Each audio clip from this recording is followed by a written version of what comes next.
Hello, my name is Irida Shallari and I'm a PhD student at Mid-Sweden University. Today, I'm going to introduce my research in intelligence partitioning for the Internet of Things, a research that can help you in improving your IoT architecture.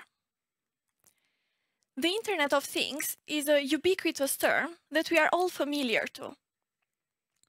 And what it represents is the interconnection of a variety of sensing, processing, and communication devices in order to provide us services and goods that improve our quality of life. If we think about the Internet of Things scenarios, they vary significantly between one another in terms of scale of deployment.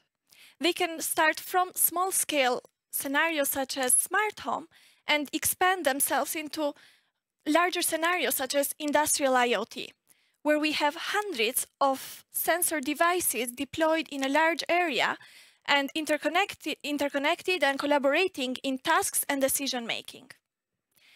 Therefore, if we think about such an architecture, it has a high complexity in terms of computation and also communication. And we have to figure out how to make this architecture efficient. Here is a representation of an industrial IoT architecture, where in such a large environment, we have deployed many of the sensor nodes that communicate with one another, but also to the cloud or to another remote processing center. We need to design the smart sensor as a battery-operated device in order to facilitate the deployment of the sensor node throughout the environment. This way, we are imposing a significant constraint in terms of energy consumption. Therefore, in deciding what computation and communication effort we need to put in that node, then we need to take in consideration this energy consumption constraint. And here we come across the duality of communication and computation. We need to decide how much intelligence we are giving to the node and how much it can support, and where to transfer the rest of the computation that is necessary for our demands. This is what motivated us in this research. So, if we look at the processing energy consumption in the sensor node, it has its highest peak at the point where all the processing is done in the sensor node itself. The more processing we transfer to the remote processing center, the less is the processing energy consumption. In contrast, we have the communication energy consumption behavior, because it has its highest peak at the point where all the processing is done remotely, because in such a case, we are sensing continuously and transmitting the data without doing any processing in the node itself. Instead, if we do all the processing in the sensor node itself, then we have the communication energy at its lowest point. However, the overall energy consumption in the smart sensor node is the compound of these two elements. Therefore, we cannot optimize energy consumption in the sensor node without optimizing and finding the best point for both of them, as each extreme point is not the overall best. Hence, we need to analyze at which point both processing and communication energy meet to provide us the best energy for the sensor node. Such an analysis is very important in the stage of design space exploration. And how it has been done so far is that the processing allocation is done either fully focused in the sensor node or fully mitigated to a remote processing unit. Also, in the process of technology selection, especially for the communication technology, the selection is done based on the technology available on site, based on the knowledge of the engineers and the expertise, and also based on the support and facility for deployment, rather than on the suitability for the designing case. Our research focuses on intelligence partitioning.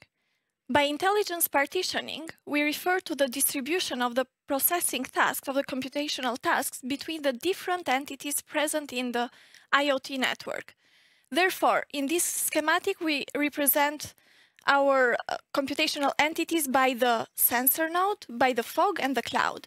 And then we take also in consideration the different communications that are in between these these processing entities.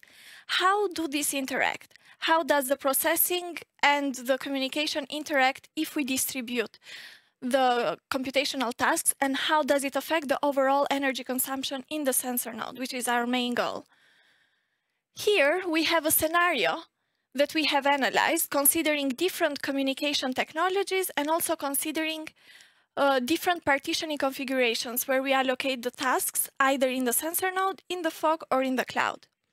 And what we have seen is that for a range of data from 4 to 3,000 bytes, the energy consumption has its best performance together with the delay in the case where we process closer to the sensor node. Therefore, the processing is partitioned between the sensor node and the fog. And we can see that there is a high variability in both delay and energy consumption if considering the different communication technologies.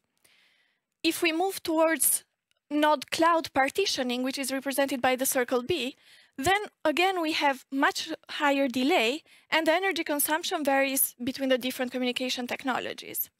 We can see that the worst scenario is the one where we have all the processing done remotely, because in such a scenario we are continuously streaming large amount of data, which seems to be inefficient in both energy and delay due to the communication workload. Continuing with the next scenario, we have particle detection that shows a slightly different behavior between parts A, B, and C.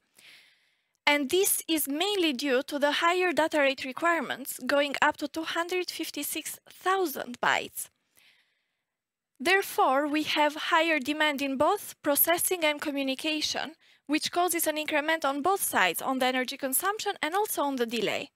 Therefore, we have overlapping areas between the three different partition configurations.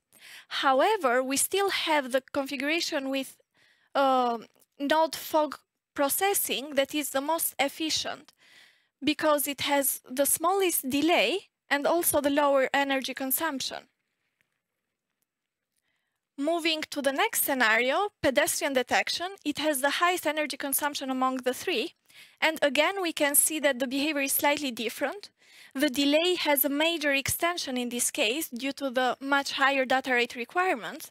And in this scenario, the most efficient point was the one that all the processing was done in the sensor node, because the demands for the communication were much higher, that they couldn't be met within the delay requirements, and they were causing higher energy consumption.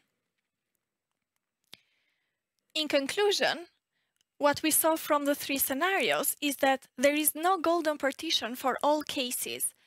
We can see that depending on the requirements that a design has in terms of both processing and data rates, we can define where its point of better performance is. This shows us that current design methods, current design exploration methods are not efficient. Allocating all the processing either in-node or remotely is not efficient. Hence, with intelligence partitioning, we showed the importance of analyzing the inter-effects of both communication and processing, analyzing how they interact with one another and how to use this information in order to define the best partition point. Thank you for your attention, and feel free to reach me out in the contact information.